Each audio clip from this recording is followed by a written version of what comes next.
बागेश्वर धाम वाले बाबा धीरेंद्र शास्त्री लगातार ये दावा करते आ रहे हैं कि उनके अंदर इतनी कैपेसिटी है, इतनी सलाहियत है कि किसी का नाम बता सकते हैं, उसके बाप का नाम बता सकते हैं, उसका मोबाइल नंबर क्या है उसको बता सकते हैं, उसके घर में क्या रखा हुआ है, उसके फ्रिज में क्या रखा हुआ है, अगर कोई लड़की है तो उसका अफेयर्स कितने लड़कों के साथ चल रहा है, कोई लड़का है तो उसका अफेयर किन लड़कियों के साथ चल रहा है, ये सारी चीज़ें बाबा बता सकते हैं, इतनी कैपेसिटी है। लेकिन जब ये बाबा महाराष्ट्र के नागपुर में जाते हैं, वहाँ इनका दरबार लगने वाला होता है, तभी श्याम मानो सामने आते हैं और वो कहते हैं कि बाबा जो कुछ बताते हैं वो हकीकत के ख़िलाफ़ है, पहले से पूछ लेते हैं तब बताते हैं, इनके अंदर ऐसी कोई कैपेसिटी नहीं है। फिर श्याम मानो चैलेंज कर देते हैं, बाबा उस चैलेंज को एक्सेप्ट नहीं करते हैं, वापस लौट आते हैं और जब इनकी ज़िल्लत होती है, रुसवाई होती है, तब बाबा कहते हैं कि अगर तुम्हारे अंदर हिम्मत है तो तुम छत्तीसगढ़ में आ जाओ, रायपुर में आ जाओ, हम बता देंगे कि हमारी अंदर जो शक्ति वाली सलाहियत है, कैपेसिटी है, वो सही है या नहीं है। श्याम मानो कहते हैं कि उन्होंने इनकार कर दिया, इसका मतलब है कोई झूठ बोल रहे थे। इस बीच टीवी चैनलों ने, मीडिया ने बाबा को बचाने की पूरी कोशिश की, सब लोगों ने इंटरव्यू किया और मान लिया गया कि बाबा जिनकी एज अभी सिर्फ 36 साल है, इनके अंदर इतनी कैपेसिटी है, इतनी सलाहियत है, हनुमान का इन पर खुसूसी एक तरह से कह लीजिए कि उनकी निगाह है और इनको सब कुछ पता चल जाता है। तभी फेसबुक का एक मामला सामने आता है। दरअसल एबीपी न्यूज़ का एक रिपोर्टर बाबा के यहाँ जाता है और बाबा उसका नाम बता देते हैं कि तुम में से कौन ऐसा सहाफ़ी है जिसका ये नाम है, उसके चचा का नाम ये है और उसकी भतीजी का नाम ये है, अभी उसने घर खरीदा है। ये सारी चीज़ें जब बताई जाती है तो पत्रकार भी बहुत ज़्यादा मुतासिर हो जाता है और वो बाबा के चरणों में गिर जाता है, बाबा की तारीफ़ करने लगता है। एबीपी न्यूज़ पर यही खबर चलने लगती है। तब अचानक सच सामने आता है कि उस बाबा ने जो जो उस पत्रकार के बारे में इंफॉर्मेशन दी थी, वो सारी इंफॉर्मेशन, वो सारी जानकारी उसके फेसबुक पर मौजूद थी। तब लोगों ने कहा कि बाबा ने ये सारा ज्ञान फेसबुक से हासिल किया है।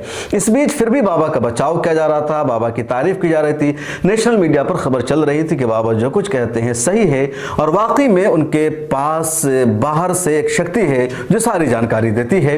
उन लोगों का अपना उस पर विश्वास भी था, हम कुछ कह भी नहीं सकते, उनका विश्वास, उनका मामला, कुछ लोग कह रहे थे कि अंधविश्वास है, कोई चमत्कार नहीं है। तभी टीवी चैनलों पर सुहानी नाम की लड़की सामने आ जाती है और सुहानी कहती है कि बाबा जो कुछ करते हैं उससे ज़्यादा मैं कर सकती हूँ। लोगों को यकीन नहीं हुआ तो सुहानी ने कहा कि लाइव शो में मैं करूँगी। चुनांत सुहानी ने किसी को खड़ा किया और बता दिया कि तुम क्या सोच रही हो, तुम्हारे दिमाग में क्या चल रहा है, तुम्हारे घर में किसका क्या नाम है, तुम्हारे मोबाइल का पासवर्ड क्या है, सारी चीज़ें सुहानी ने बताना शुरू कर दिया। लोगों को यकीन नहीं हुआ तो ऑनलाइन जुड़ने लगे बड़े बड़े पंडित या बड़े बड़ी जो दूसरी सनातन धर्म के मानने वाले या उनके जो पुजारी है, उन सब लोगों ने भी सुहानी यादव का शो किया और सबको सुहानी ने जवाब दिया और एबीपी न्यूज़ पर सुहानी का पहले प्रोग्राम आया। उसके बाद तमाम टीवी चैनलों पर, खबर न्यूज़ 18 हो या आज तक हो या न्यूज़ 24 हो, सब पर सुहानी यादव का प्रोग्राम आने लगा और सब जगह सुहानी लोगों को हैरान करने लगी। और सुहानी साफ तौर पर कह रही थी कि जो कुछ मैं कर रही हूँ ये कोई चमत्कार नहीं है, मुझे ऊपर से कोई शक्ति नहीं मिली हुई है, बल्कि कला है, एक आर्ट है और मैं पिछले 25 सालों से ये काम कर रही हूँ, ये जादू है, मैं माइंड को पढ़ सकती हूँ। और सुहानी ने सबको हैरान किया। उसके बाद लक्ष्मण नाम के भी एक साहब आए और उन्होंने भी ऐसा ही करना दिखाया और कहा कि मैं भी लोगों के नाम बता सकता हूँ, मोबाइल के पासवर्ड बता सकता हूँ, लोग के मन में क्या चल रहा है वो बता सकता हूँ और ये सब एक आर्ट है, कला है, कोई चमत्कार नहीं है। और ऐसा होता है, कुछ लोगों के अंदर इतनी सलाहियत होती है, इतनी कैपेसिटी होती है, एक जादू है जो रियलिटी है और ऐसा कुछ लोग करते हैं, उसका एक्टिंग पाया जाता है। ये कोई अनहोनी नहीं होता है, कोई चमत्कार नहीं होता है। लेकिन कुछ लोग मान रहे थे कि बाबा चमत्कार करते हैं। बहरहाल जब ये दोनों सामने आते हैं और भी कुछ लोग सामने आते हैं, तब ज़रा सा लोगों का जो अंधविश्वास है वो कम होता है और लगता है कि वाकई बाबा कुछ ऐसा कर रहे थे।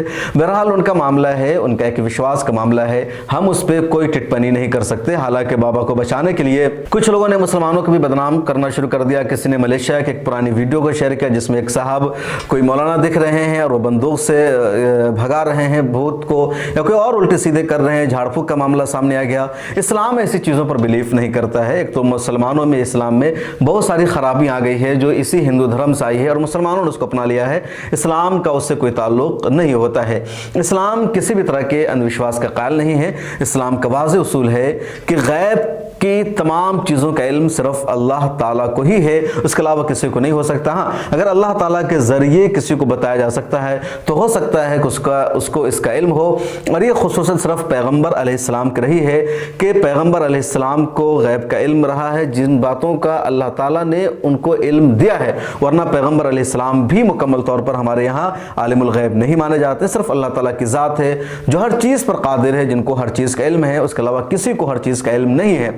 और इसी वजह से मुसलमानों में इस तरह का कोई भी अंधविश्वास नहीं पाया जाता है। हाँ, अब अगर कोई बंदूक से भूत को भगा रहा है, कोई झाड़ फूक के उल्टे तरीके इस्तेमाल कर रहा है, कोई कहीं से मुरादें मांग रहा है, तो उसकी प्रॉब्लम है और ये चीज़ें वहीं से आई है। इस्लाम में ये चीज़ें नहीं है।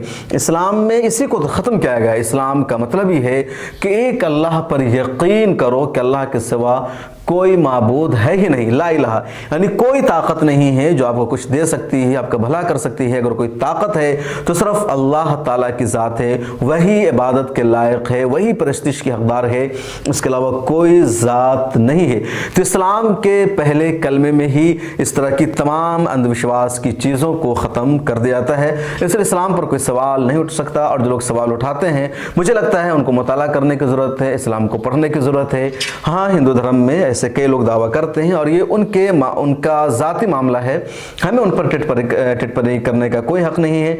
उन्हीं के लोगों ने टीवी चैनलों पर आकर के कहा कि कुछ लोग कह रहे हैं कि चमत्कार है, कुछ लोग कह रहे हैं कि चमत्कार नहीं, एक आर्ट और कला है। आपको क्या लगता है कमेंट सेक्शन में ज़रूर बताइएगा। मेरा कोई कमेंट नहीं है, कुछ भी हो सकता है। बहरहाल हमारा मजहब तो हमें यह सिखाता है कि इस तरह की कोई कैपेसिटी किसी को नहीं हो सकती है। तमाम चीज़ों का जानकार सिर्फ अल्लाह ताला है। कुछ लोग माइंड के ज़रिए, जो एक टेक्निक है, कोई आर्ट, उसके ज़रिए कुछ लोग चीज़ें का नाम बता सकते हैं, उनके दिमाग में क्या चल रहा हो कुछ कर सकते हैं, और ये हर दौर में होता रहा है। ये हमारे इस नज़रिए और अक़ीदे के ख़िलाफ़ नहीं है। आपने मिला टाइम्स को सब्सक्राइब नहीं किया है तो कर लीजिए, फेसबुक पेज को फॉलो कर लीजिए, ट्विटर को भी फॉलो कर लीजिए, और ज्वाइन के बटन पर क्लिक करके हमारी मेंबरशिप भी ले लीजिए। ज्वाइन के बटन पर अभी आप क्लिक कीजिए।